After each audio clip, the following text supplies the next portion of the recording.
Growing concern in the United States on the surge in cases of syphilis. And reports are that the situation is deteriorating fast, with cases hitting the highest since the 1950s. As per the data available, there have been a spike of 17% in the number of cases since the year 2022.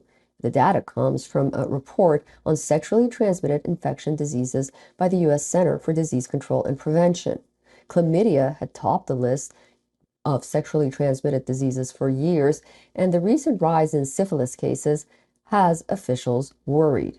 According to the CDC, syphilis cases at all stages have increased 80% in the past 5 years. Not only this, the growing syphilis cases among women is threatening the lives of unborn babies. The rise in syphilis infections in infants has taken a particularly tragic turn. Over 3,700 cases of congenital syphilis were reported in 2022. This is 11 times the number recorded a decade ago. There's also a 30% increase in cases from the year before. 231 stillbirths, 51 infant deaths were reported in 2022.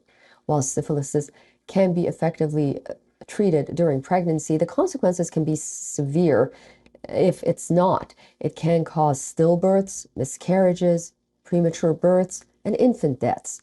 Babies that do survive can suffer from bone malformation, blindness, deafness, and developmental delays.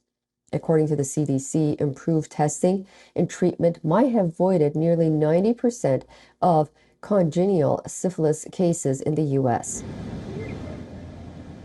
The organization has underlined the necessity of creative fixes and preventive measures to address wider STI epidemic, particularly in the most impacted populations. Beautiful. Look at that.